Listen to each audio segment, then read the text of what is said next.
Hello, wonderful listeners. It's just me, Pippin Oda Major, Sloth-in-Chief of Hanging Sloth Studios and creator of Clockwork Bird, dropping in very briefly to introduce this tiny interview segment with Alex, one of our voice actors at Hanging Sloth Studios who plays Sophie Bennett in Clockwork Bird. There's plenty more behind-the-scenes content, including an uncut version of this interview and an uncut version of the interview last week with Daisy and Gary, available for patrons on our Patreon, which you can find at patreon.com/Hanging Sloth Studios. We've got loads of cool stuff over there, but don't sweat if you can't donate to us. We know it's a tough time for everybody. Thank you so much for listening, and please enjoy the interview.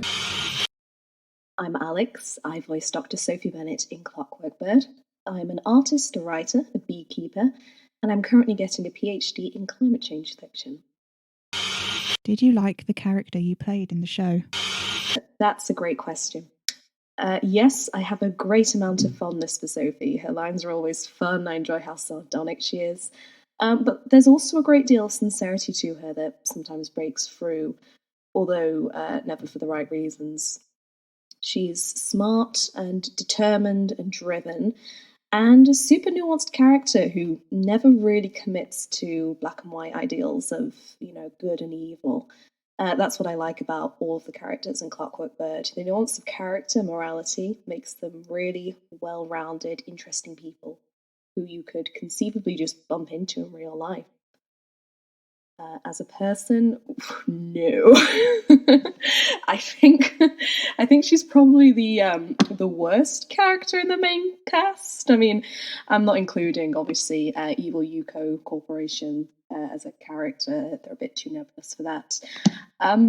Yeah, definitely the worst character, worst girl.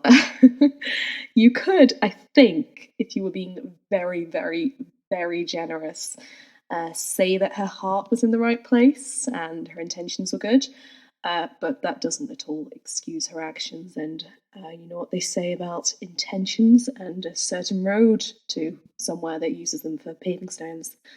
I'll say this in her favour: she's not quite Victor Frankenstein in that she doesn't abandon her creation. But if you're being compared to Victor Frankenstein, I'd say you've hit rock bottom. Would you take your character out for a pint at the pub? I think I would, out of a sense of morbid curiosity. Although, to be very honest, I really can't see Sophie going for a pint of anything. I just don't think it's really her scene. I think you'd have to drag her out and she'd be awkward in the corner. You could not get her in spoons or anywhere like that. I think though I'd really like to hear her talk about her work. I'd really like her take on it. I know we get a lot of her internalized ideas and thoughts about her work in the monologues I get to read out, but there's never really that much information about what she does, mostly because it doesn't exist. But I would still love to hear her talk about synapses and rewiring the human brain. And not that I'd understand much, if any of it. I'm extremely not sciencey. I did A-level biology and it was a mistake. But yeah, I think I would go for a pint with them just to see what she'd say for herself. Yeah. Do you think your character was in the right or in the wrong during the run of the show? I think Sophie was right about maybe one thing, that Robin definitely would have died without her intervention. She was wrong about absolutely everything else. Absolutely everything. And deep down, I think she knew that too. Even if she managed to convince herself she was right, I think there's a lot of denial there.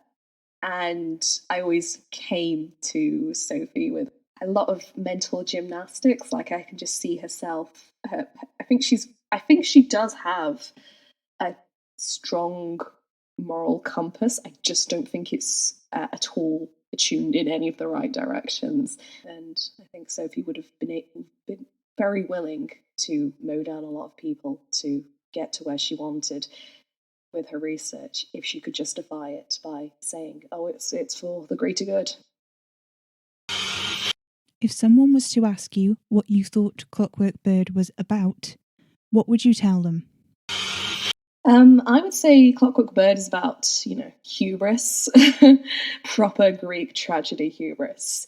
And that sort of hubris that extends to how humans are determined to fix things and people, often at the cost of human integrity and dignity.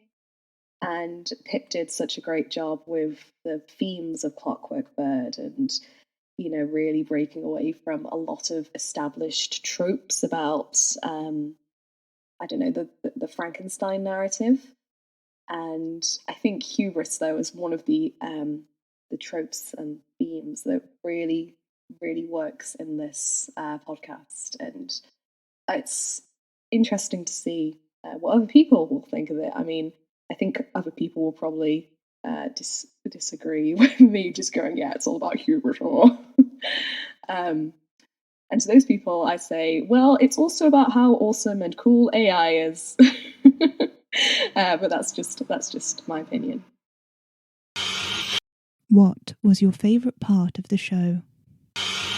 My personal favourite part is the first interaction you hear between Alice and Sophie.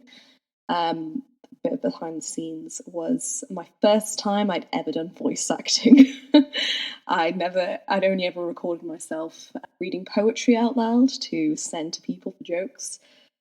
And it was the first time I'd ever done anything like this, reading from a script and actually being recorded on professional looking equipment. And listening to myself on Apple Podcasts a few weeks later, with it edited and made to sound really good, was super surreal. I honestly, it didn't feel real until that moment. It was really cool.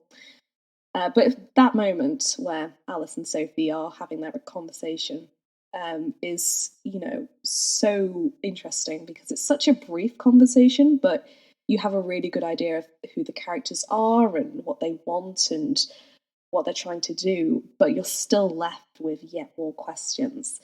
Actually, if I can have another favourite part of the show, it's the mystery that's threaded throughout. I love how you're always left with some questions unanswered that you get to mull over and speculate on. I love mysteries, so that aspect of the show is definitely up there.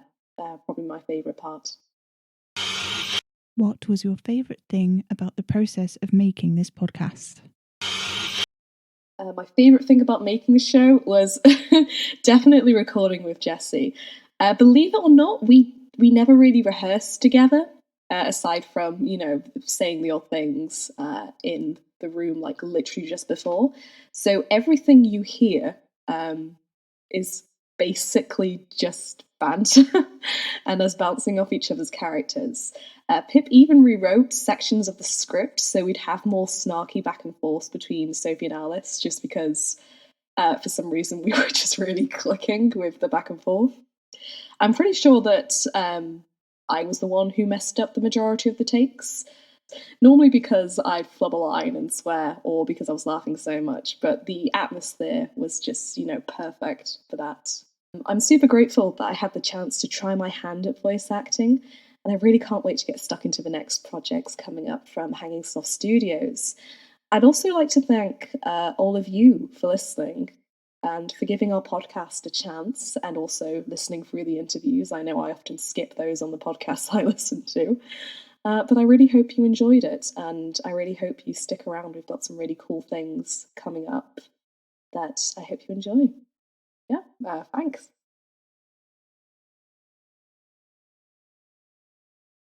There you go, that's Alex, who plays Dr. Sophie Bennett. I hope you enjoyed getting to know her a little bit better. I'd just like to reiterate her thanks for you all for listening. It's absolutely incredible that you've stuck with us throughout 30 episodes of this show, and you're continuing to listen to these interviews and whatnot now. It's just fabulous. This morning we hit 11,000 listens on Clockwork Bird, which is just absolutely crazy. And Alex did make reference to upcoming projects in that interview, which, yes, we do have some very cool announcements coming up in the next few weeks, so keep an eye out for that.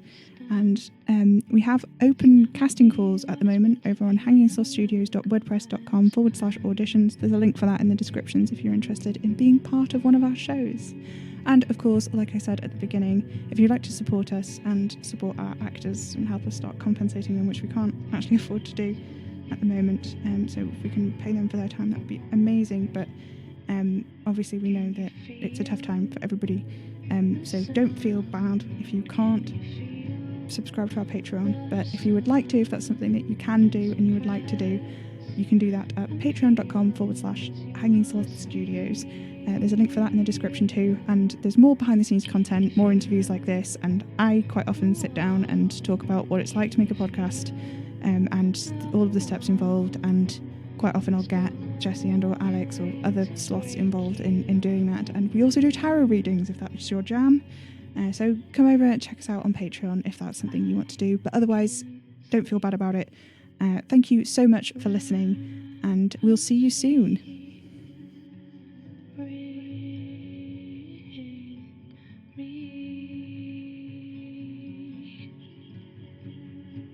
I can't sleep.